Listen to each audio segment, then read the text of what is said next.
coming at you from Maryland. I want to I want to start out with let's talk about this. I'm just a woman who got really sick. Doctors couldn't help me. They weren't being able to figure out what was going on, and I stumbled on a system that helped everything in my health get better. And so I come in here and I talk about it because I think that most of us are in the same situation where we're sick and we're just not feeling better and we want to. And so I'm just trying to help other people understand what could be going on with them. And what I've learned is that insulin resistance is really at the root of almost every disease and disorder that we have, and it's causing havoc in our health. Now, I realized last night looking through a bunch of my videos and trying to reorganize everything that I haven't really talked about hypertension in a while. And I kind of gave it away.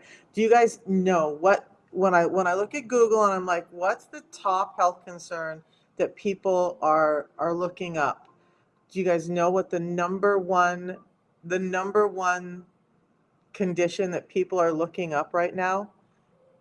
The number one health concern that people look up. If you know, type it in or type a one if you think you know. Um, it's not going to be surprising to anybody because it's also one of the leading causes of death in the world, causing about 50,000 deaths a day. So, yes, it's hypertension. That's why I'm talking about it today because it's so important. And you guys, I fell prey to that too. My blood pressure was like 180 over 150 2.5 years ago, every single day. And the best we could get it to was like 150 over 110. I was on dual therapy for my blood pressure and we just weren't getting anywhere. At that point, I was on 13 different medications trying to take care of all of these medical disorders. So, I would love to talk about insulin resistance and how it relates to hypertension. So I'm going to start off with this. Hypertension, good morning, Karen. 95% of hypertension is linked to insulin resistance. And 80% of cardiovascular disorders are linked to long-term hypertension. So that's a pretty big link up to me. I like to connect the dots.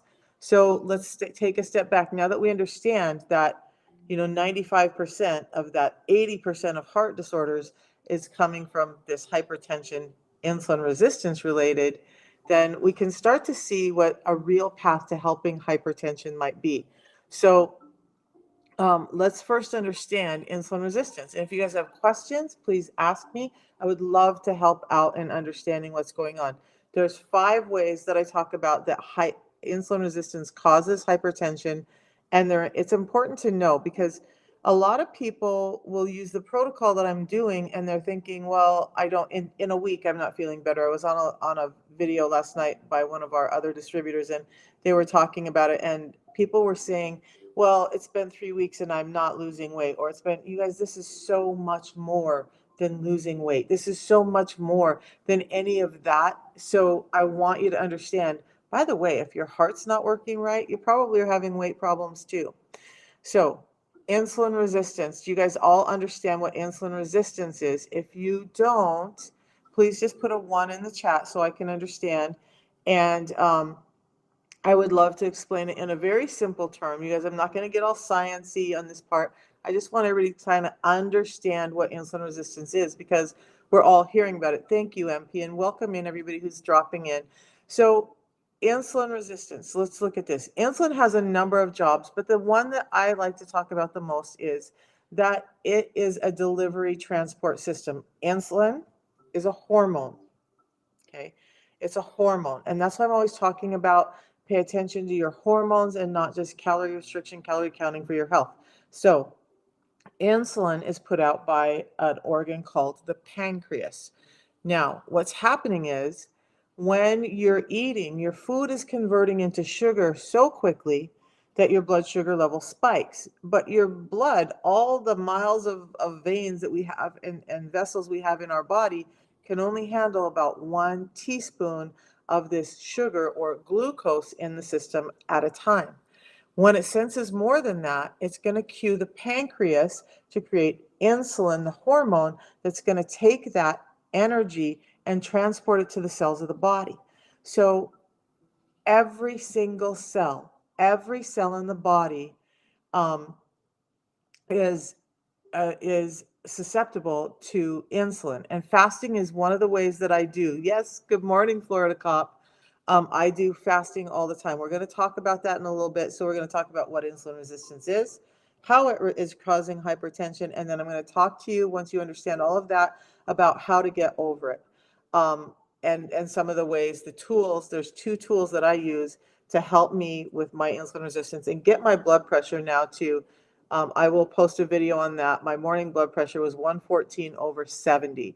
So no medications. We're going to talk about all of that. But back to insulin.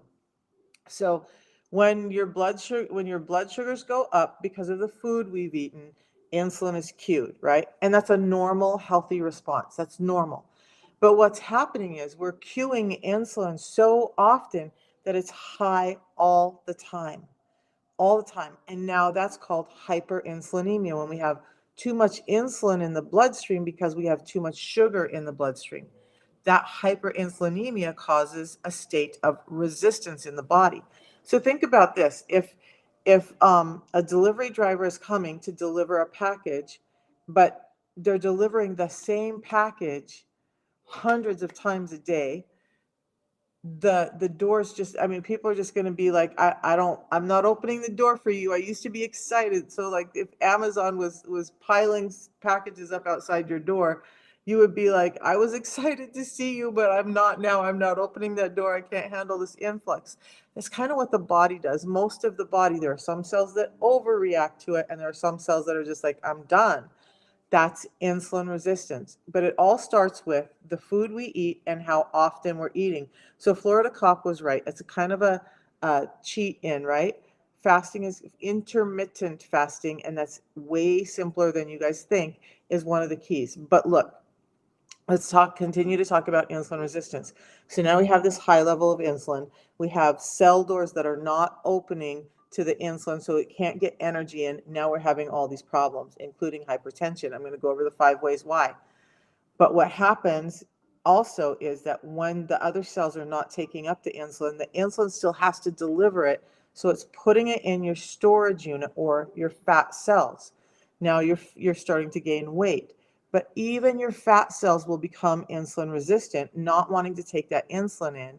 So then your blood sugars start to rise. Now you're not just insulin resistant, your A1C is high, your fasting blood sugars are high, your lipids are going out of control. We're going to talk about lipids in a minute. And now you're pre-diabetic or diabetic. So it all starts with the insulin resistance, too much insulin in the system, and too much food that's converting to sugar. We're going to go over all of that. So now, how does all of that relate to your heart?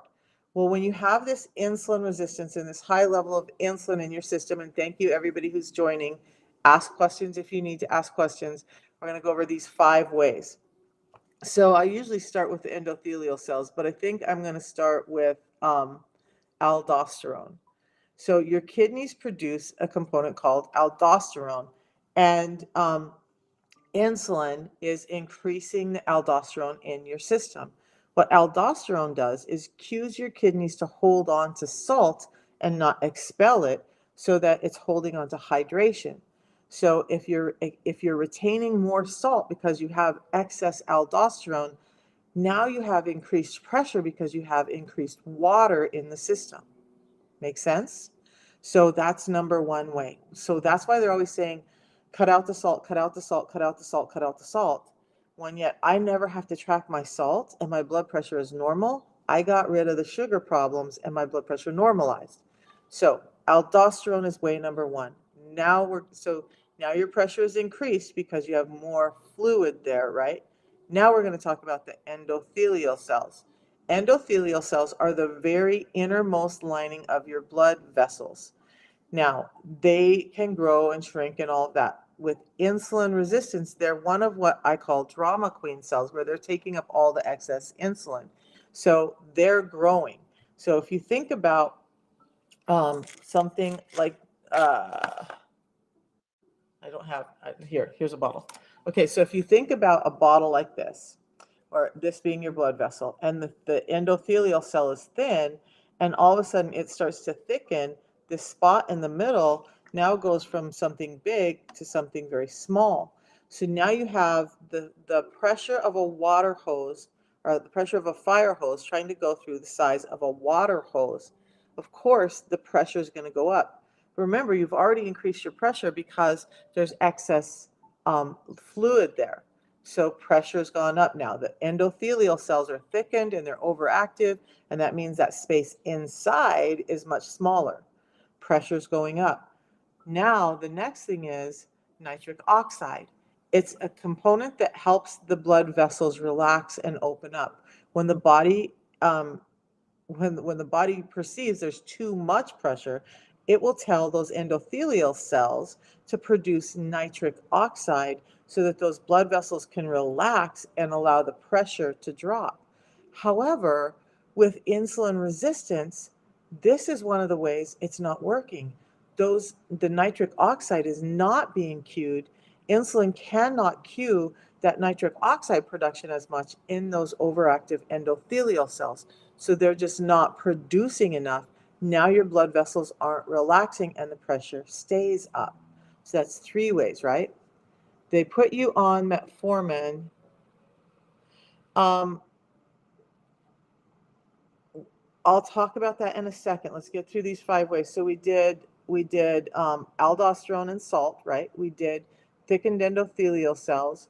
We did nitric oxide. Now, your insulin also increases your cortisol, your fight or flight mode. So when you're in fight or flight mode, your body's cueing your heart to pump a little faster because it wants the pressure up so that you're getting good blood flow to the body so you can move and act real quickly, right? But we're not in fight or flight. Our body just thinks we are. So our blood pressure is climbing even more because the heart's pumping a little bit faster with all this excess pressure and veins that won't open up and can't open up. And now we add in the last thing, that cholesterol problem, right? So how many of you guys think that cholesterol problems are can I find the right word this morning? That cholesterol problems come from eating too much fat. If you understand that cholesterol comes from eating too much fat, then put a 1 in the chat. If you don't think that's what it is, put a 2 in the chat. Let me know what you think. Because understanding your cholesterol levels is key in all of this. Great. So most of you guys understand that fats are not causing the cholesterol problem. So you have high LDL. Good. You guys, this is amazing. But for the ones, I want to say this. Now, the last component is this. You have two types of LDL. And there's type A and there's type B. Type A is a large, buoyant type of LDL. Type B is a small, very dense type of LDL. So it's produced from the liver. What type you're getting is produced from the liver. But when you look at type A, if you were standing on a bridge above a river and you drop that ball in the river, it's just going to kind of bounce around, right? Just like carefree, floating around, not going to sink, not going to cause problems. The type B, however, is going to sink to the bottom of the river eventually, and it's going to start to cause a dam in the river, narrowing the river and diverting that. That's what's happening inside your blood vessels. Now, why though? Why is this happening?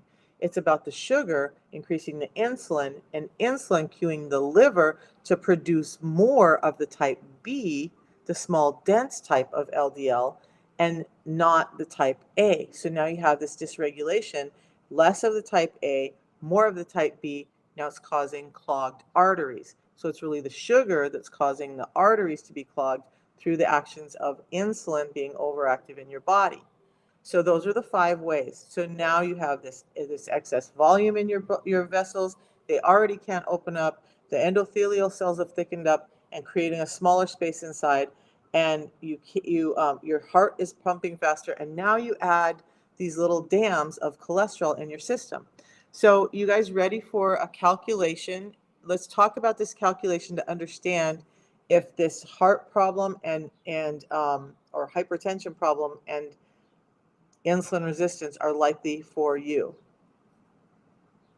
Yeah, refined sugar is a huge problem, but I'm going to give you some solutions. good cholesterol is low and bad cholesterol is high and high triglycerides. That's likely insulin resistance. So, but we're going to talk about that. So, ADO, okay, my cholesterol panel looked like that 2.5 years ago. My triglycerides were high, my HDL was dropping, my LDL was climbing, and we couldn't get it under control. By the way, big tip here, statin drugs that you're given for cholesterol, according to science, according to doctors like Dr. Bickman, those statin drugs rarely help that. They're actually increasing the risk of insulin resistance and thereby increasing the risk of this high cholesterol. And no, taking the yolks out of your eggs is not helping you, okay? So if you guys get a pen and paper out, we're going to talk about a calculation that's going to help you understand if you're likely insulin resistant and if you're headed towards these heart problems. Yeah, so I can't advise you. I can tell you what I would do and what a number of other people have done that are doing the same thing I'm doing and gotten their heart under control, their hypertension under control, palpitations under control. Even a cardiologist is recommending this, so just hang out. We're going to talk about that. But the calculation now, if you guys have your labs, and many of you do because this is such a big thing, right? I want you to take a look at those triglycerides you said that are high, and guess what? We're not going to talk about the LDL. We're going to look at the HDL. So you want to write those two numbers down, your triglycerides and your HDL. Okay. Now, when you have that number, what I want you to do is take your triglyceride number and divide it by your HDL number, the bigger number by the smaller number, hopefully. If not, we have a problem, Houston. Okay. So the number that you get when you divide the triglycerides by the HDL should be 1.5 or less. That's a fairly good indicator, pretty good indicator that you're probably healthy. Okay. So if it's at 2, you probably want to start paying attention to it. If you're getting a number that's resultant at 3 or higher, then we need to address it because now you're at risk for heart disease and you most likely have insulin resistance. So triglycerides divided by HDL, the result should be 1.5 or 1.5 or less. 2 is a warning sign. 3 is deal with it. Okay, write all that down. I'll do a video later or put this clip up. Because they're not taught. So let me go back to some of these questions. Good cholesterol is low. We just did address that. Animal protein and dairy are what clogs your arteries. No, user. So Dr. Bickman actually on Twitter has talked about this tons of times. Red meat, especially red meat, is actually helping with the insulin resistance and is not clogging your arteries. And there are more and more studies, scientific papers. You can go look at his work. But he talks about, he's Dr. Bickman, by the way, one of the top metabolic scientists in the world who deals specifically with insulin resistance and all these problems, talks about red meat being one of the great things for our bodies. That's old information that they were trying to bastardize animal proteins, but it's just not true. And more science is showing that red meat's actually good for you for these things. So it's actually the sugars that we're getting in. And we're going to talk about where we're getting sugars besides that bag of white stuff in the cupboard, right? So why is it so hard for doctors to see the corresponding symptoms and diagnosis? Because they're not taught this piece. Most doctors, and I watch a lot of podcasts where doctors are speaking. I listen to a lot of books written by doctors. I read a lot of books written by doctors, and they're starting to come out and say, we were not taught this. They will admit that they get maybe one nutrition class in college. That's it. They're certainly not taught about insulin resistance. They're not taught about how all of this is happening. And it's fairly new science because people are starting to dig in and go, hey, wait, there's a correlation between liver disorders and insulin. There's a correlation between kidney disorders and insulin. There's a correlation between neuropathy and hypertension and edema and all these things. And oh my gosh, if all of these things are related to insulin, maybe that's the key. So now science is looking there. And the more they look there at more and more disorders, the more they're finding these correlations. So your doctors are just not taught this. They've gone through years of school and they're not taught this. So statins, yeah, that's what they want you to take. I would question that. If you can go to, if you have Twitter or X, follow Dr. Ben Bickman. He talks a lot about all of these things. That would be a great place to start. Everything is a distraction. It's meat and dairy, the root cause of the issues. That's absolutely not true. And I'm sorry that you feel that way. But it's not true. It's just, they've shown that dairy meat is actually helpful. So animal protein,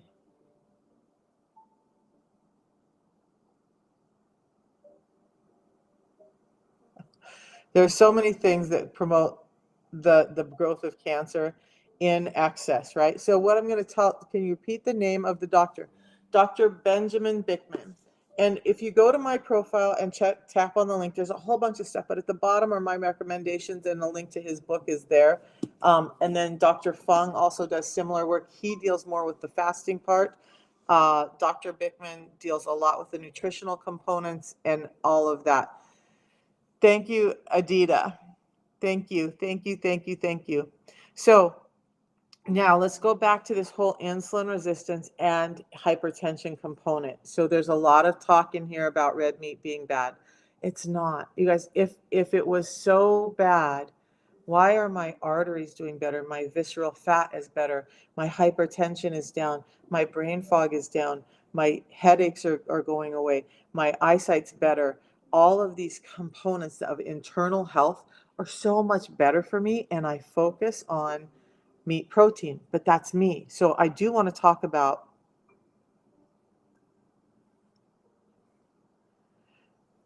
Dr. T. Colin Campbell. So he's a nutritionist. He's not a metabolic scientist.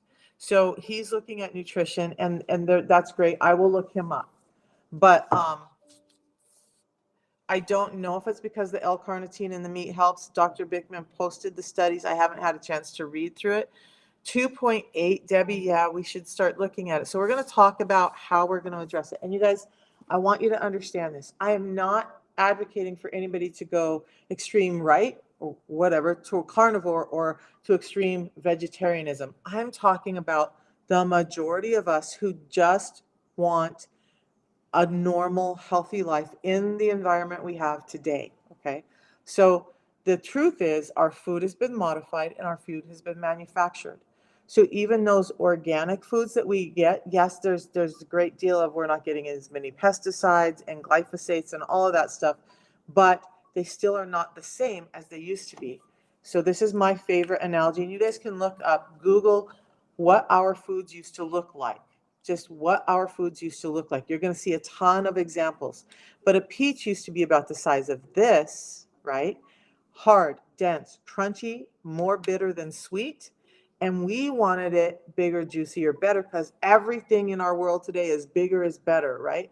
So now our peaches look like the size of my fist, and they're just super juicy. When you bite into them, those juices are just like dripping down your chin and all of that, and they're sweet.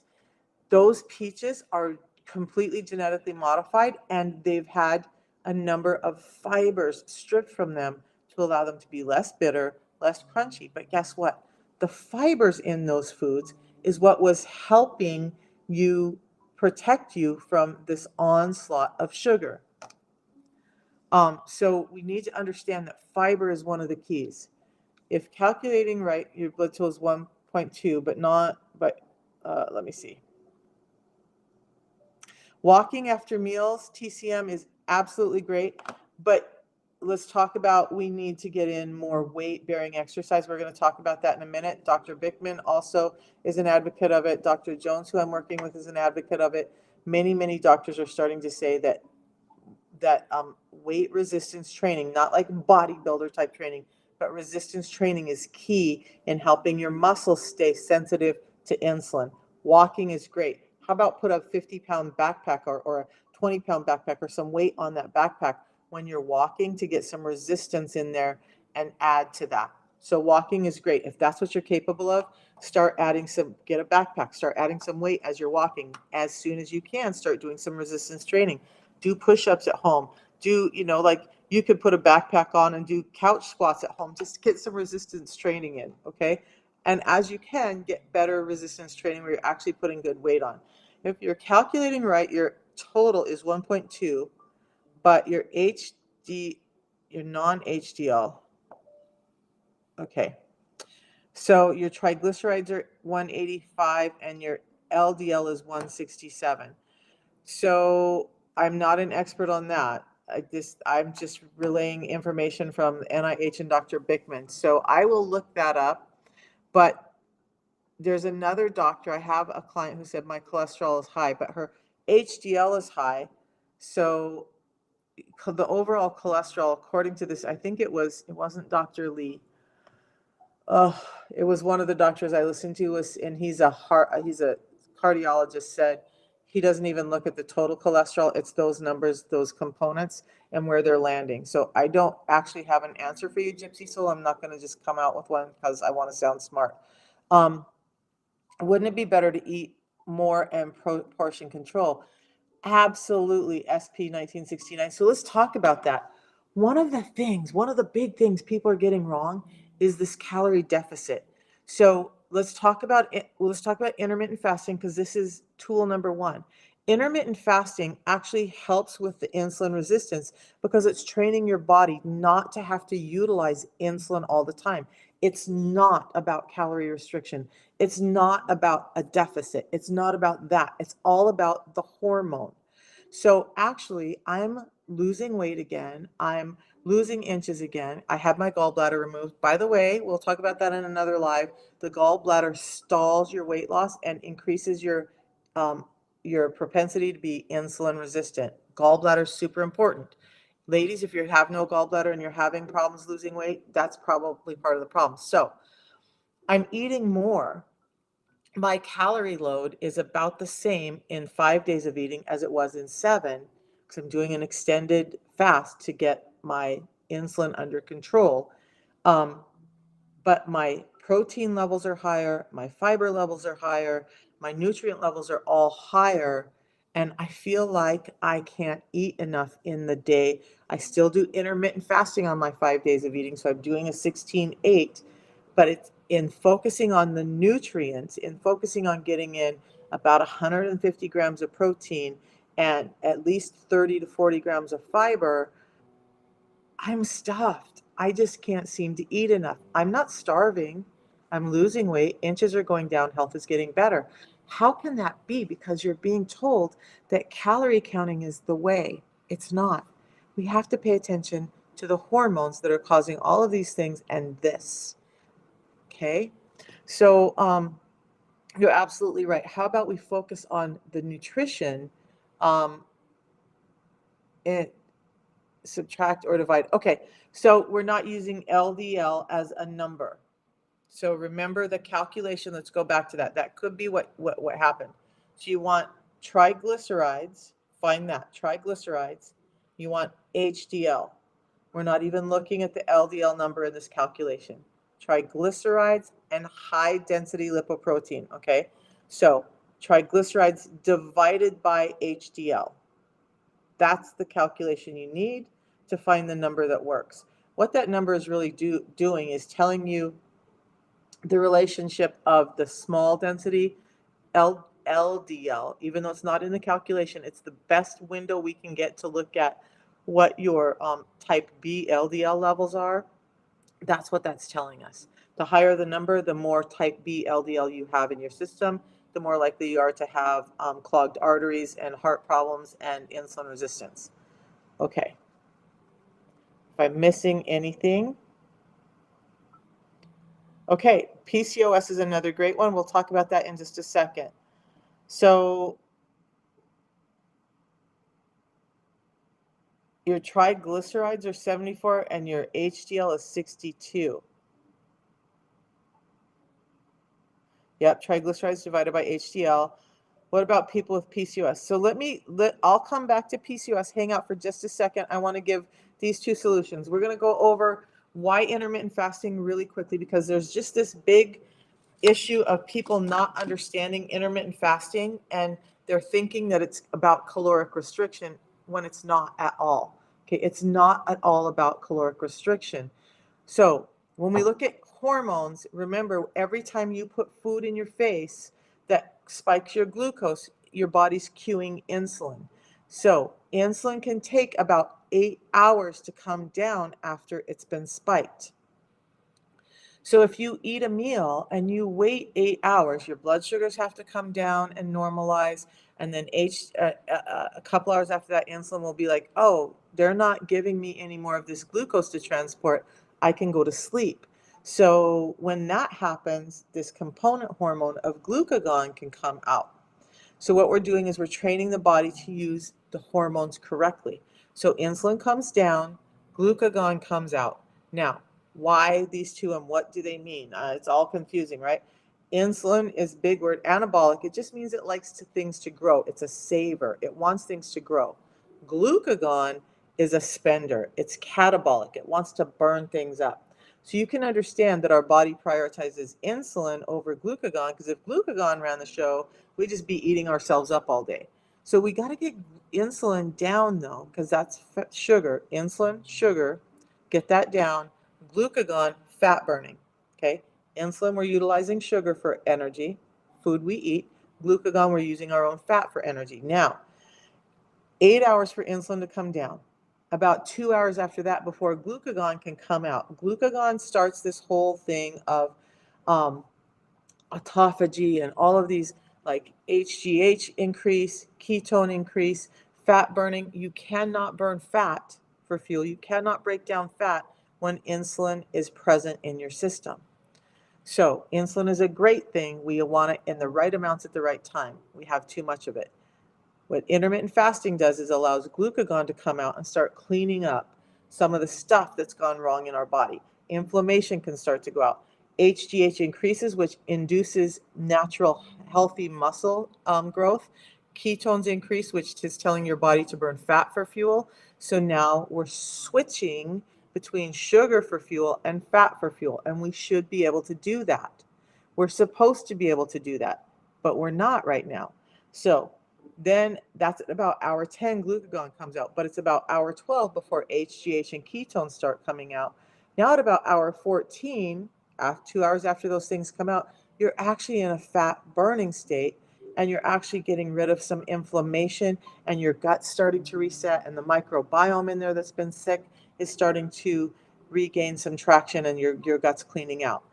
That's why we do intermittent fasting. Now, when you do an 8 hour eating window and you're not snacking all the time, most people are doing 2 meals in an 8 hour window. That means your insulin, and if you're focusing on the right foods, we're going to talk about what those are. Your insulin only goes up a bit and then it can come down. And the longer you do this, the more trained your insulin is to come down, and you get into that fasted state a little bit quicker. At first, it may take longer for you to get in that fasted state because your insulin is so trained to be out and high. Um, that's what intermittent fasting is about, and that's part of how you're so very welcome. Where to? Where to next? That's exactly why I'm here. So that's tool number one, is intermittent fasting. I hope you guys can all see why that's important. I coach my clients through this, and my coaching is free when you do the system that I talk about next. So I talked about fiber a little bit earlier, about how fiber is really mediating the sugars that we eat and the cholesterol that we eat. So I don't know what I did with my packets. There they are. So what I do is I have a tea in the morning. This tea during my fasting window helps me produce those ketones. It's helping me feel satiated both in my gut and in my brain. It's giving me a ton of energy, mental clarity. It has antioxidants, anti-cancer, all of these anti-inflammatory effects. I'm doing videos on that now. The tea is amazing, and it's a highly concentrated form of herbal mate tea that's also highly purified. 375 times the main component chlorogenic acids in this as in any normal tea. And it's that specific tea. It has chlorogenic acids, theobromine, and mate saponins in it. Those three things are key in all of this. So it's helping me feel full without eating. It's helping me burn fat for fuel. It's helping with all of that, helping with mental clarity and getting nutrients to the brain. All around, it's a great tea that I have in the morning. I actually drink 2 of these a day now.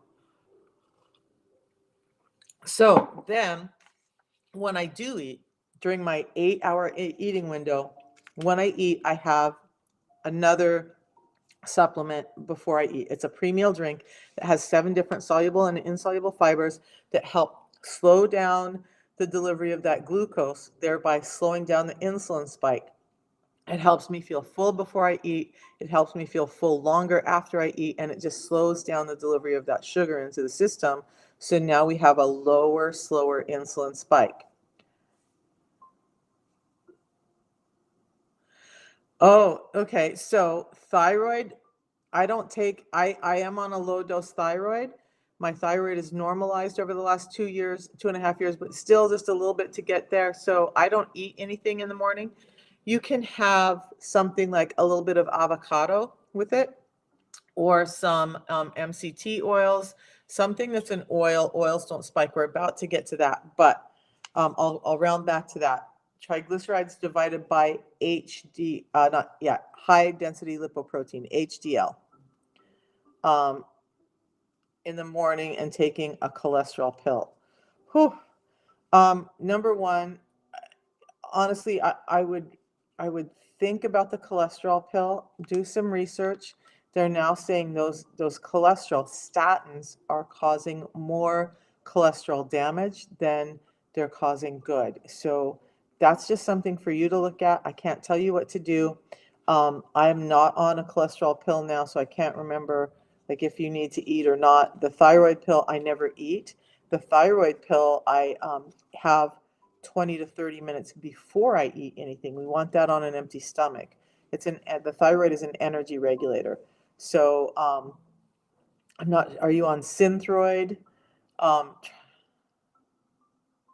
so to get the tea in the pre-meal drink, you just go to my profile up here, tap on that. A white box is going to come up. Tap on that again. It's going to take you to my landing page. The top option in my landing page is to order it. Look, you guys, I want to address this really quick because I want to save you guys some trouble. Amazon, eBay, Walmart. Please don't go there and buy it. Those people are not authorized to sell it. You're not getting any of the guarantees. You're not getting any of the support. You're not getting any of the coaching. You're not getting any of that. And we found pirated products, we found expired products, and you always spend more there than you do by just buying through me. So when you click on my link, it takes you directly to the company website. They deliver it. I never handle it. You know that it's been tested. You know that you get a 90-day money back guarantee, and you get to talk to me anytime you have a problem or need help, support, want to shout from the rooftops, anything. Okay. So just go to my profile link and it's there. What is it that I take before meals? So it's just a pre-meal drink that I have that has fibers, phytonutrients, vitamins, and minerals, scientifically designed, clinically studied to actually reduce a blood sugar spike by 20% and an insulin spike by 13% by drinking this 10 minutes before you eat. It's giving you a number of fibers in that are allowing that to happen without depleting you of nutrients. It's actually both of the tea and the pre-meal drink are real food-based products. So it's not medications, although it's in something called the prescriber's digital reference, which is where all the medications are. We're some of the only natural food products in the PDR. Crazy, right? Real food products in the PDR because there's so much science and clinic studies behind them. The Cleveland Clinic has done studies on it, as has the University of Sydney. So Heart Health Hospital and Cleveland Clinic, Heart Health Hospital, University of Sydney, makers of the glycemic index, have all done studies on this and found great results with it. So what is it you take? Red yeast rice. I'm not really familiar with red yeast rice, so I can't give you a recommendation on that. And okay, so let's talk about, we all understand insulin resistance. We all understand how it's relating to hypertension. We understand that fasting and fiber are key. Let's talk about the nutritional portions, okay? So there's some of the stuff you guys can do with or without the system. I find the system makes it easier because I get to just not have to be that. Look, I have so much going on in my life that if I have to put one more thing that I have to be perfect at in my life, I think I might just explode. And I think that most of us feel that way now. So I want to make it real and sustainable and easy. And that's what the system has done for me. But nutritionally, You want to get fiber in before you eat, every time you eat. Fiber before you eat, every time you eat. You want to prioritize protein. If you're vegan, I can't help you. I'm not a vegan.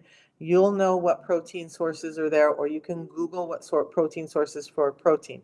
But I'm carnivorous, so I eat a lot of chicken. Probably not the best protein source. Red meat probably is better, but I have a little bit of an allergy to red meat, so I don't eat a lot of it. Um, Prioritize protein. Let's talk about another calculation, okay? If you really want to know how much protein you should get in, and this is going to be important, you want to get in a gram of protein per pound of body fat. Okay? A gram of protein per pound of, not body fat. Oh my gosh. A gram of protein per pound of body weight at your ideal weight, your intended weight. What's ideal for you? I don't know. There's so many things. You guys, those BMI calculators also, Bickman, Fung, some of these guys are talking about those BMI calculators are just so bad because they don't take into consideration bone density, muscle mass, all of that. Your height and weight is important, but okay, so a gram of protein per pound of desired weight. So I want to be about 165 to 170 pounds. That's healthy on my body. So I try to get in at least 150 grams of protein in a day. That's hard for me to do in 2 sittings. We're going to talk about that. So fiber first to slow down the sugars, the glucose conversion in your system, and keep your blood sugars low and steady, keeping your insulin low and steady. Then you want to prioritize protein. Understand hormones are proteins, muscles are proteins, heart, liver, kidneys are built from muscle, which the protein needs to go in. So we need a good amount of protein. The people who are having problems with weight loss and results are having such low calories and such low protein intake that their body is struggling. You've got to get in enough protein. Then fats. You want to fill up with fats. So let's talk about why. Proteins spike your insulin about half as much as carbohydrates do. And we're going to talk about what carbohydrates are in just a second. So they still spike your insulin though, okay? Fats, minimally or realistically, clinically, they say it doesn't really spike your insulin because it's so minimal. So those people who need to take medications and be in a fasting window, do find a healthy fat.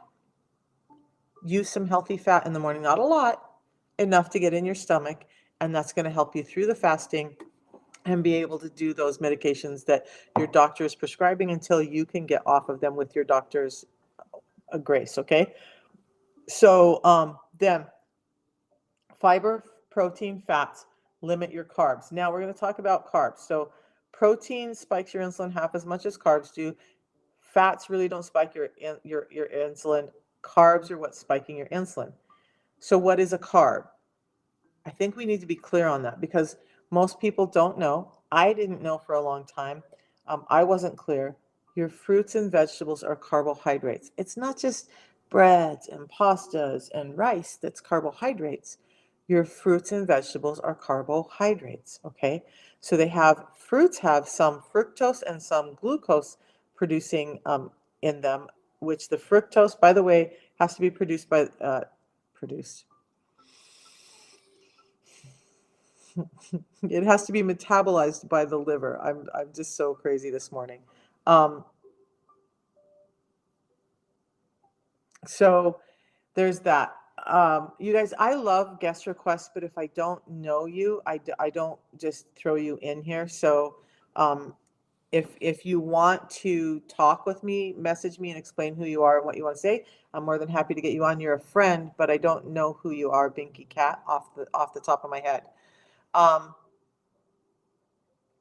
yeah, zinc, selenium, and iodine are important if you're uh, low on those. You guys, some of those components really cause havoc with a number of things in your body. So selenium, iodine, and zinc, I agree with. Those are important. All right. So, and yes, you can fast anytime during the day. I want to get back to the PCOS in a second. So the 6 simple tips, we're going to go over it again. Fiber first, protein next, fats next. By the way, protein and fats are the most satiating. So when you fill up with protein and fats, you're not going to have the hunger for the carbohydrates. Carbohydrates spike your insulin the highest and they keep you full the least. So is there any wonder why when you're eating all of these things that are high in carbohydrates, especially the refined ones, you're hungry all the time? Because your body just burns through it and then you're hungry again. Fill up with protein and fats and you're not going to have that hunger anymore. Just focus on the nutrients. You can have great tasting food that is nutrient dense. The cookbook is finally ready. I was trying to get it out last night. Those of you who order the system with me on subscription are getting a free copy of my cookbook, which has drink recipes. And it's a small little gift to show like how I eat and what we can eat eating this lifestyle. And it's real food. It's real food, and it's not broccoli, chicken, and rice every day. Okay. So I'm off track. Fiber, protein, fats, limit your carbs. Now, the last two components I talked about, we've already talked about a little bit. Intermittent fasting, get that insulin level down and train your body not to use insulin or sugar for fuel all the time. And then do some workouts, get your body moving. Somebody mentioned walking. I absolutely agree with walking, but also add in some weight bearing exercise. So those are the 6 simple tips. There is an ebook on the same link as everything else. If you just go to my free ebook, it's free. I don't charge you for it. I'm not going to hound you with stuff, but all the things I just talked about are in there. There is a protein list that comes along with it that you can download. Whether you're carnivore, somewhere in the middle, or vegan, you can get all of that. So get that book. It's free, you guys. That book is free. My cookbook is free to the people who are bought on subscription. I have the list of subscription orders now, and I'm going to work on getting that out today now that the cookbook is cleaned up. It's about 85 pages of amazing recipes. I just fixed one of them for my kids last night. My son was like, wow, Mom, this is really good. It doesn't have to taste bad to be healthy. Okay. You're very, very welcome, Sam I Am. I'm so glad. Sam I Am says thank you. It's very informative. I really appreciate that. You guys, you know, yes, I make a living by talking, but I do want to help as much as I can. That's why I do all these extra things that cost me a lot of time, but hopefully will help you. Because I get so many questions about what do I eat? How do I eat? What do I do? And you guys, it's a suggestion. If you want to use it, do it. If you want to add your own, and for the next iteration, if people want to add recipes and have me send them in, I'm more than happy to include them in that little book. Okay, so PCOS. Let's get to PCOS. Hypertension. Are we good with hypertension? Everybody understand that? PCOS and erectile dysfunction are. Thank you, Grammy. Thank you so much. PCOS and erectile dysfunction are really, let's reterm those things and call them what they are. They're metabolic infertility. Metabolic infertility. So it used to be said, and I remember when I first started talking, people would get really mad. They still get really mad at me about some things because they're like, no, that can't be, because they're so trained to think about things in a different way that it's hard for them to accept that this science is coming out showing how we can really get better. Okay, so PCOS and erectile dysfunction are really linked to insulin resistance.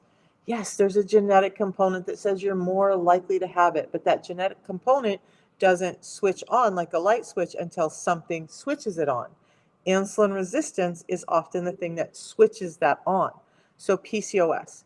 What's happening with insulin resistance and PCOS? Women, that our hormones are at different levels. Our estrogen especially is at different levels throughout the month. So there's cues in the body that are happening. Luteinizing hormone, follicle stimulating hormone, telling eggs to be produced, telling eggs to go away, estrogen levels rising and falling. Insulin resistance is impeding that. What we need to understand with the sex hormones is that they all start out as androgens, or things like testosterone. And then the body converts them into things like estrogen. Okay. So for women, what's happening is the body, because of insulin resistance, is not able to take this testosterone and convert it to estrogen. So now all the cues that estrogen is doing with that egg production is off. So you're having eggs be produced, they're growing. When the one egg that says it's viable is ready, there's supposed to be a hormone that gets luteinizing hormone that comes out and tells all the other eggs to go away. Basically, they dissipate and they start to just like dissolve and go away. Well, with insulin resistance, PCOS driven insulin resistance, that cue is not happening. Those eggs are hanging out, and eventually they just kind of start falling into the lining of the ovary, and it causes these little pockets of infection, cysts. Poly, meaning many, cystic, those eggs dropping into the lining of the ovary, ovarian syndrome. Yes, PCOS and insulin resistance. Yeast infections, absolutely, absolutely linked, and we're going to talk about that in just a second. Thank you for the question. So now, polycystic ovarian syndrome. Eggs are not getting dissipated because there's not getting cues from the hormone estrogen, because it can't convert it from the testosterone because insulin is interfering. So now your periods are longer. They're painful because you have these cysts and inflammation in your body, and you're irregular, and your body doesn't know when it's okay to conceive. And so you're probably told that you're not going to have a child or have a very difficult time having a child. That was me way before they understood what PCOS was and all of the factions of it. I have 2 children. I call them immaculate, or not immaculate conception, but gifts from God, because I was told I was never going to have kids. So I was lucky to have the 2 I had. We now know it was PCOS. All the symptoms, all the stuff was there. I have a number of ladies. Thank you, Diana. I have a number of ladies who were told, younger ladies who were told that they were probably not going to have families. Devastating for us women who want to have families. That, this is genetic, all of that. They start the system. One of them, my favorite story, this young lady started the system. She, in her first month, her periods normalized.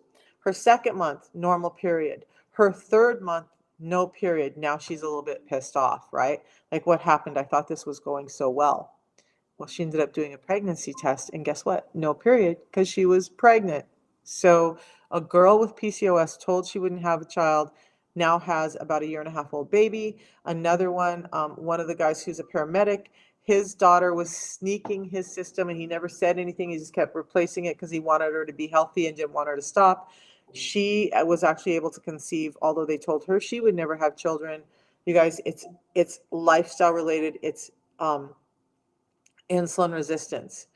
So I hope that makes sense, and I can get into that deeper. I've done so many videos on it. You guys, I'm trying to get everything organized in my profile. If on TikTok, if you look at my profile, you'll see these tabs at the top. You'll see success. You'll see some of the topics I talk about. I'm trying to get the videos that apply to that there. So when you get to my profile and you're like wanting to look up things, hopefully you can go to those tabs eventually here in the next week or so and find a number of videos without scrolling through the thousands of videos in my playlist, okay? So yeast infections, when you have insulin resistance, your gut microbiome is off. You have inflammation in your body. Your gut microbiome, the negative microbiome in there, a lot of it is yeast. So when you have this negative microbiome increasing because you're feeding it sugar that it loves, you're going to end up with this overabundance of yeast in your body and yeast infections. So the fiber, being part of the solution, helps rebalance that gut microbiome, helps reduce those yeast infections, and eventually, hopefully you won't have them at all once you get your insulin balanced and your gut microbiome balanced. That's why I love fiber as the key over things like berberine and all the other things that people talk about, because it's doing dual duty. It's actually doing more than dual duty, but let's just talk about that. It's helping the gut microbiome be healthy, and that is so important. You guys, 70% of your immune cells are held in your gut, and with insulin resistance, your gut is extremely unhealthy. And once you have a negative gut microbiome, one of the ways to get it back is fiber, because fiber is a prebiotic. It helps feed the good bacteria. Sugar is feeding the negative bacteria. Fiber is feeding the good bacteria. That's another piece of the key, right? So, so how to control the insulin. I went over it a little bit. I'll try and get this live posted up later. I've been working on that for a while now. But you're going to do some intermittent fasting, and you're going to do what I do is this tea in the morning during my 16-hour fast. I drink the tea. It doesn't break my fast, helps me burn fat for fuel, helps me have mental clarity and energy, helps me with satiety, has a ton of really great components. Look for the videos on it. One of the great things in this is chlorogenic acids. I just did a video on the benefits of chlorogenic acids. There also is going to be tabs for the fiber and the tea and why those components are important. So keep looking for those as they fill out. You'll start getting all that information there on those playlists. Um, Tea in the morning, fiber before I eat anything, twice a day, and I do some 16/8 fasting. That's it. The system can be found in my profile. Just tap on my profile link. There's red lights in my profile. Right under it is a link that you tap on. That's going to take you to my landing page where the top option is where to get the system.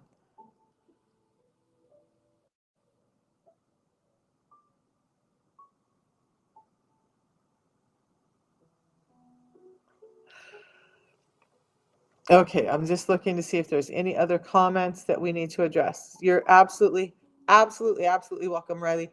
So also you guys understand when you go to my link to purchase the system, look, my coaching, and when I talk about my clients, do you know that nobody pays for my coaching? Nobody pays to talk to me.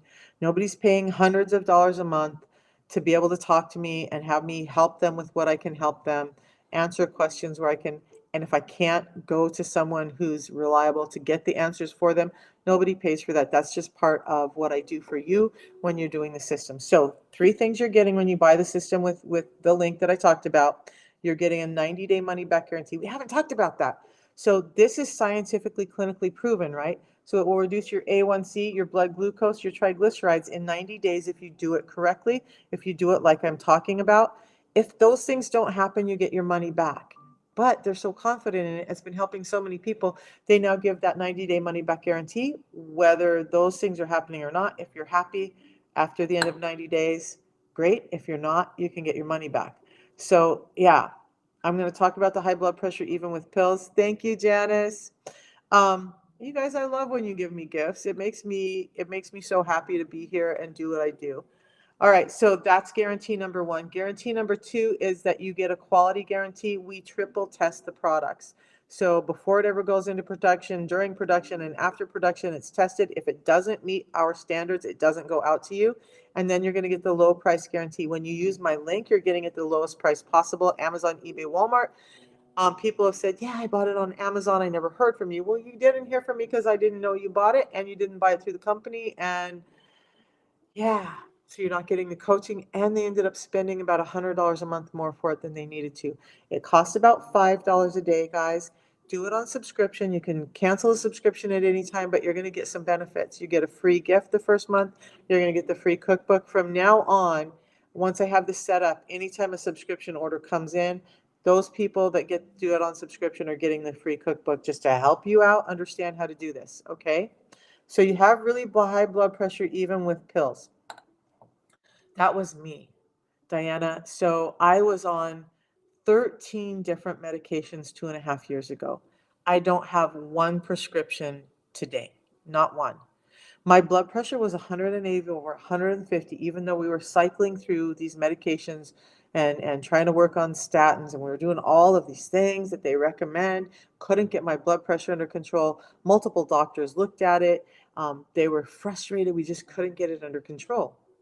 Lo and behold, I started the system that I just talked about to help my diabetes, which was also going rampant at the time, and to hopefully lose some weight. Those were my two goals when I started. I did not know sleep apnea, PCOS, hypertension, low thyroid, all of that was going to get better. I just was so focused on diabetes and weight loss. That's all I knew. But as a result, my blood pressure normalized. I was able to get off of all 13 medications, including three of them for extreme pain. Um, so yeah, oftentimes the pills aren't working. I'm so sorry. This was forever ago. Somebody mentioned metformin. According to Dr. Bickman, it's in the back of his book. He has a whole section on some of the drugs. Um, the metformin is one of the ones that is the least harmful, but it causes so many problems for a number of people. Now, so I'm off of all my blood pressure medications. My blood pressure in the morning is generally 114 over 70, 114 over 72 every morning. no medications for 2.5 years. I had a physical exam a year ago. In that exam, my fasting blood sugars were normal. My A1C was 5.3. My blood pressure was about 114 over 72. All of it was normal. No medications. They were shocked. Shocked. Okay. If I went into a new doctor today and he didn't know my history, he would never know that I had diabetes. Ever. I mean, none of the indicators are there that I have diabetes now. So I just manage it by understanding that our food is creating the problem. Okay. And our food is creating the problem, you guys, because it's been so modified. And why? I really want to talk about this really quick. I know there were some other questions and I really want to answer those. But look, our food has been modified. Fibers have been stripped out. Nutrients have been stripped out. Enzymes have been stripped out. Protein's been stripped out. Now we have food that's just kind of, it's there. We're putting it on our face. We're getting some glucose spikes or energy out of it, but it's a number of doctors have said our bodies don't even know what to do with the food we have because it's so foreign to us. So if we understand that, the system that I'm doing, really, it's addressing it not by masking symptoms or propping up a symptom. It's saying, okay, this is the root cause. This is what happened to our food. This is why we're getting sick. So we're going to put back those things that have been stripped out so that we can actually have a real life. That's what's happened for me and thousands upon thousands of people worldwide. And yes, we're worldwide. That one link, you guys, by the way, I hate to keep talking about that, but I don't, because you don't know if you don't know. But that link will take you to the website that's appropriate for you wherever you are in the world. I have people in the UK, I have people in the UAE, I have people in Australia and in New Zealand and in South Africa and in Cameroon and all across the world, people are getting better. So know that. Okay. So if it's the food, we just need to address what's wrong with the food, replace that with natural components, and there we go. So Lily, you're going to go to my profile link, tap on my picture above the live. You're going to see a white box come up below. Tap on that again. When my profile opens, right below my picture, you'll see 2 red lights. Underneath that is a link or an option. Then click on that link. It will take you to my landing page where all the information is. Yeah, Unimate is the morning tea. You guys want me to talk about Unimate?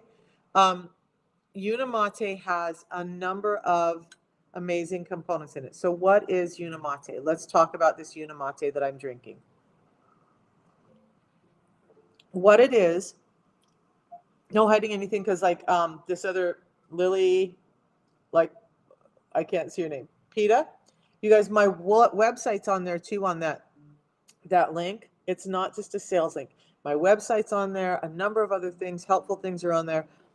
But my website goes over all of this stuff and what this does. So if you want to take time and you're a visual person like me, go read. But it's yerba mate tea from Argentina, a very specific tea. Not just any general green tea or black tea or English tea or whatever. It's yerba mate tea. So why is this different than the yerba mate you buy on the shelf in the store? First, let's deal with that, and then I'm going to talk about the benefits of the yerba mate tea. This has chlorogenic acid. It's one of the main components that's doing all the goodness in my body. Is at 375 times higher than those bagged teas. 375 times. So if we broke that down to say even 30, we'll be generous and say only 30. Would you steep 30 bags of tea and drink that in a day? Now, the other component to that is when you steep those 30 bags of tea, they're high in pesticides, toxins. Now you're getting all of that in. This tea is yerba mate that's hand-picked by farmers that know what they're doing. Then it's taken to a fire roasting process to get the components out of it, like chlorogenic acid, theobromine, mate saponins. Those are all healthy for you, and we can go over that in a second. Then it's extracted and then it's concentrated to get us to that 375 times mark of the chlorogenic acids. So then it's sent to a lab in Switzerland to purify it from the environmental toxins that may be incidental on it, like pesticides, those glyphosates, all of that stuff. All right. So what the tea does, The chlorogenic acids in it, I'm gonna find my slides because it has antioxidant effects, it has anti-cancer effects, it has anti-inflammatory effects, but it helps shut down. If you go to the T in my playlist when I'm done, there's a talk by Dr. Huberman where he talks about chlorogenic acids, which are highly present in this tea, and the effects they have on gut satiety and brain satiety. So it's helping shut down hunger, it's helping kick out ketones. So now your body's saying, when you're in a fasted state, I want to use fat for fuel. It's helping with mental clarity and energy. Um, it's great to drink, not just for weight loss or for that, but like before meetings, before important presentations, before any of that, you're going to find a mental clarity that you never understood. There's a small amount of caffeine in it, about the same as a cup of coffee, but those three things I mentioned, chlorogenic acids, theobromine, mate saponins, are called adaptogens. They attach to the caffeine molecule and change how it acts in your body. The locals call this morphine instead of caffeine because it acts so differently. Yes, you're getting energy, but you're not getting the crashes. You're not getting the heart problems. This is actually good for heart health and heart regulation. Science behind that as well. Okay. So this tea does a whole lot for me in the morning. I drink it twice a day. When I'm done, this is now warm and not hot because I've been talking so much. I have a cold one queued up that I'll be sipping on throughout the day. You can enjoy it. If I didn't finish this today, I could drink it, I could put it in the fridge and finish it tomorrow. Okay. So I have at least 2 of the tea a day just because I'm crazy and I want all that health and I want that energy and I want, all the goodness. If I'm going to drink something, it's either going to be, you guys see me doing this too, water or the tea are the primary drinks I have. Okay. So that's the tea. But let's take a look at these slides I have, if I can get to them on the tea. Okay.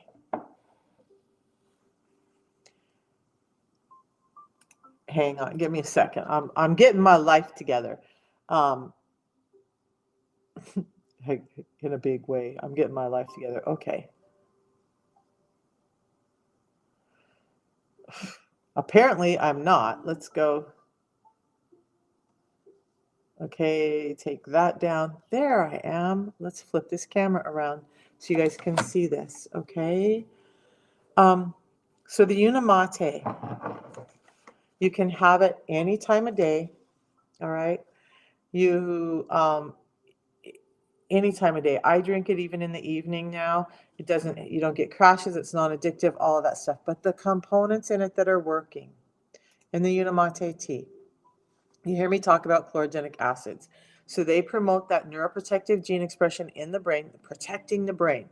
They're promoting feelings of well-being. So now anxiety, depression is down. Yes, it's been scientifically studied that this happens. So it supports your healthy blood pressure and your glucose levels, and it helps with weight loss. Okay, again, 375 times of that. I have an entire video on chlorogenic acids in the playlist on the tea. And then there's the theobromine, the second component, which is best known as the mood boosting molecule found in high quality chocolate. That's why you're having these, you feel so much better with the tea. You just have this feeling of satisfaction and well-being, but it also helps support healthy blood pressure, cholesterol levels, and promotes feelings of calmness. So there's 3 times the amount of theobromine in this as the highest quality dark chocolate. So if you're a chocolate lover and you love the feeling you get from that, you get a similar feeling from this tea. Then the mate saponins, they're a class of molecules called saponins. They're specific to this yerba mate plant, and they help support healthy triglycerides and the body's ability to burn fat. Now, in that are these things, man, this is bad today, are triterpenoid saponins. They're suggested to have human health benefits, including lowering serum cholesterol and providing antioxidant, anti-cancer activity. So there's a couple of components in this that are providing those antioxidant, anti-cancer activities. The tea is amazing. So Pamela is down over here on Facebook. She's down 2 stone. She's so glad I bumped onto the site. Still getting odd spikes and keeping nodding off a bit, 1 bit toast today. Went okay. I gave up GLP-1s. Spoke to the nurse yesterday. She never wanted to speak about insulin resistance. Oh my gosh, isn't that crazy that insulin resistance is at the root, but some, not all, some medical professionals just don't want to talk about it. Yet others, like Dr. Ahmed, who's graciously been on my um, live a couple of times now, talks about it all the time. Like he recommends it for every single patient that comes into his clinic. He uses it himself. We have neurologists, oncologists. Come on.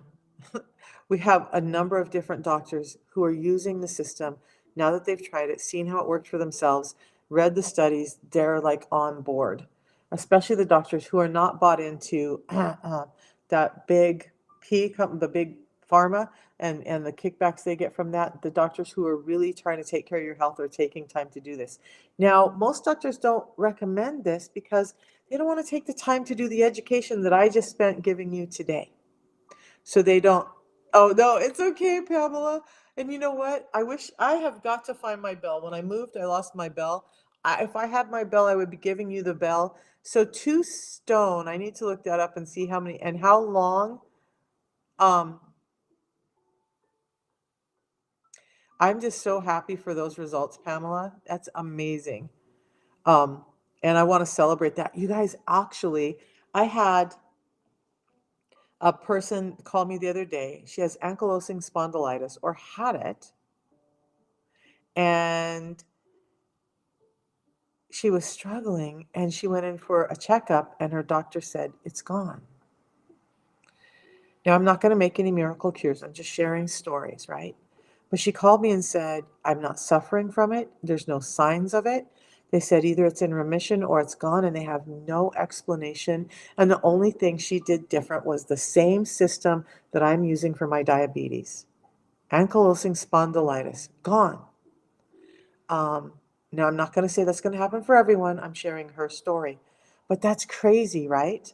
So Pamela said she took berberine. It seems like the minute she took some extra carbs, she's off her head insulin. Her daughter is so sick, said, get off the meds, get on insulin medic. Her daughter's, I said, get off the meds. Oh, yeah. So you guys, the system just works. If you're not trying it, you won't ever know. So the question, because I have to get going, but the question I have for you before I head off, and I'm going to be back on tomorrow. I know I was really late this morning. I was having troubles with live access. Um, if you have a choice, so you know you're sick, okay, you know you're sick. You have a choice between doing something natural that's going to support your body and that's going to actually give you long-term health without destroying other things in your body, but actually nourishing your body. Or you have the option of medications, which the medications are, I said this the other day, it's like if you had a broken leg and you never put a cast on it, but you just gave the person a crutch so they could walk, because their problem was they couldn't walk with the broken leg. Did it fix the broken leg? No. Is that what you want for your life? Medications that are propping you up, but not addressing the root cause, but more likely causing other problems? Or do you want a solution that like casts the leg, resets it, allows that leg to be functional again? A natural system that's helping. You get to choose. It's your choice. But I choose the natural route. And so just go to my profile. You'll see the website. You'll see the links to purchase. I would be more than happy to have you text me and say, Misha, I ordered the system, and then we can start talking and form that relationship and help you get healthy. So Carrie, yeah, carnivore, you know what, you guys, I'm not going to say I don't know enough about carnivore. A lot of people has had that change their life, but not everyone is willing to or can do that. Also, genetically, not everyone is geared for carnivore. Genetically, not everyone is geared for vegetarianism. Dr. Yao talks about it in his book, Gene Eating. we all have different genetics, right? And genetics do play a role, and it's the switches that we use to turn those genetics on or off that are managing our life. So if carnivore worked for you, amazing, but it may not be that great for somebody else. I'm Native American from the Great Lakes, and so we had a diet that was very rich in red meat and protein. I do well on those animal products, and I of course love cranberries. Um, but we had a whole different diet than maybe somebody from the Mediterranean. That's built in over years and years and years of time. That doesn't just change in a decade or two. So I'm more about eating what works for each of us. Carnivore, for those of you who it works for, that's great. I'm glad you found what works for you, but it's not for everybody. Her fibro is gone. Her Pamela saying, "Oh, Pamela, she says she can't thank me enough. Now, food you have to work on, living life with this." Pamela, that book I'm going to say is coming out today. I was just trying to find a better way to get it to you guys last night, but I'm just gonna get the link emailed out to everybody that is on subscription. So, um, and it's Americanized food. So you may recognize some of the stuff in it, you may not, but it's just a good indication of the food I eat and where you should be focusing. Again, you guys focus on protein and fiber. Okay. What I would love everyone to do, um, should be eating goat. Oh, the site has collagen, and I will get a link up for our collagen as well. Collagen is another type of protein that's super beneficial, more beneficial internally than than topically. I learned that when I worked with an esthetician in one of the medical offices I looked at, but worked at. Your nano is Caribbean. Oh, okay. Hey, you guys, I encourage you to find the foods.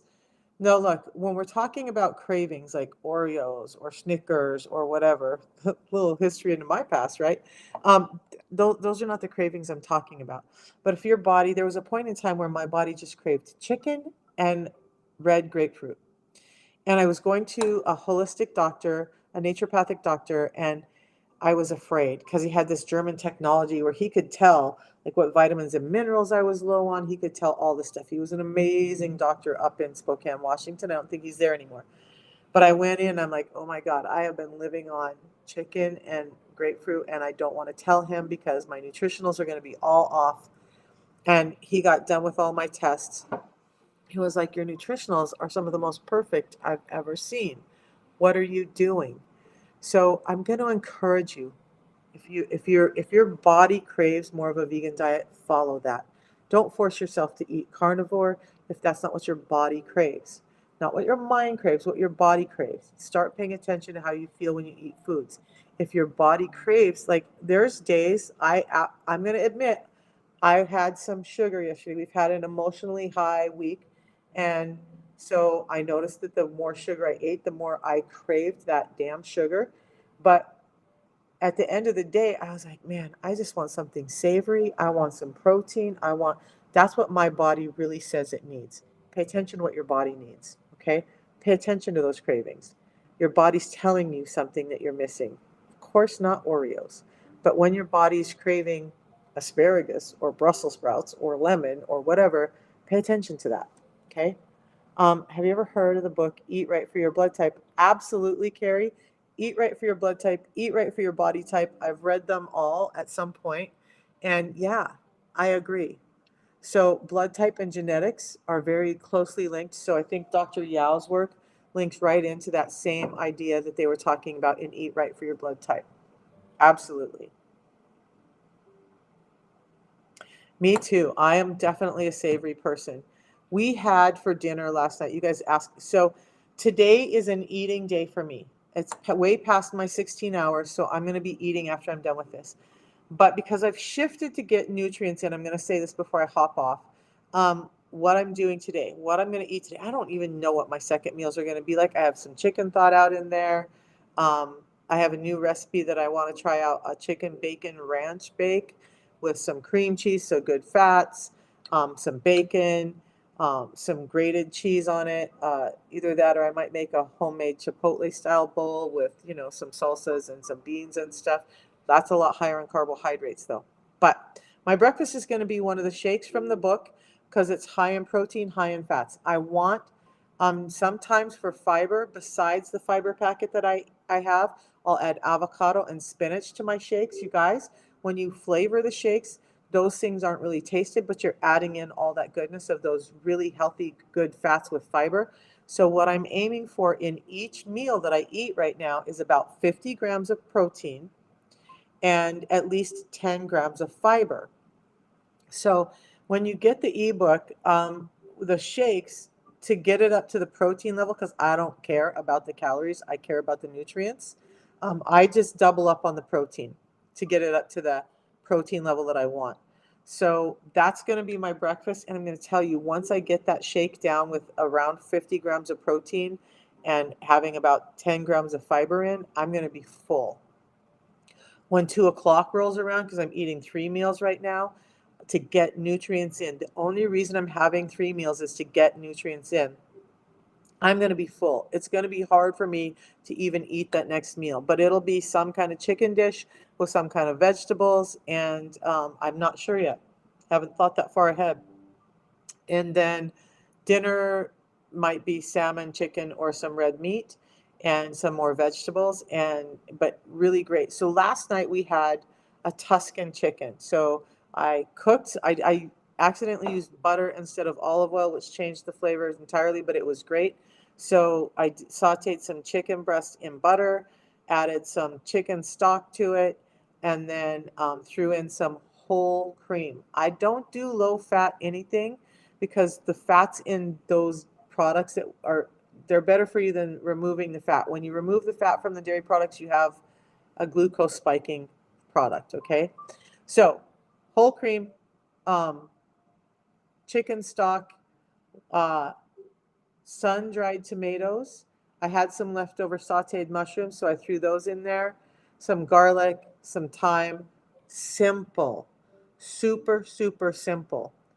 Everyone in the family, including the grandson, 7-year-old grandson, loved it. Everybody cleaned their plates. Savory, yummy, good. That doesn't like I'm not eating bland, crappy food to get what I need to get in. That recipe's in the book. So, you guys, I'm gonna hop off. I appreciate every one of you. Um, and I can't wait to talk to you tomorrow. And we'll bring some more information tomorrow. What is there, before I hop off, I talked about hypertension today because I realized I have not talked about it and it's such a big topic. PCOS is another huge topic. Joanne, if the only way, I created the book for the people who are doing the system and are buying it on subscription from me.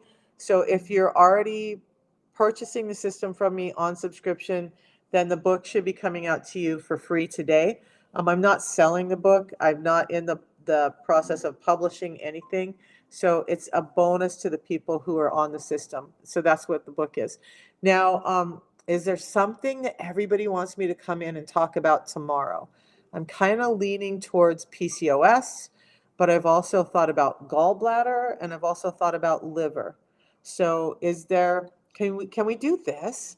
What is it that you guys want me to talk about? And if it's not one of those, type it in. But say PCOS or erectile dysfunction, put a 1 in. If it's gallbladder, put a 2 in. If it's liver, put a 3 in. Because I really want to address some of these things more head on specifically. So again, PCOS 1, gallbladder 2, liver 3.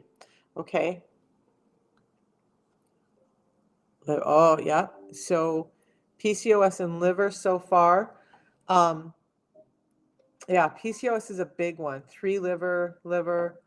Okay. So why don't we come back tomorrow? We'll talk about liver, the effects of insulin resistance on liver. One clue I'm going to give you guys today, stop drinking fruit juice. I'm not saying you can't have fruit, but if you understand, if you've been hanging out with me today, and we're going to go over this in detail tomorrow, if you strip the fiber from the fructose, we have a problem. We're going to talk about that tomorrow when we talk about the liver. In the meantime, stop drinking fruit juice. Eat the fruit, don't drink the juice, okay? And we'll talk tomorrow. All right, you guys, have a great day.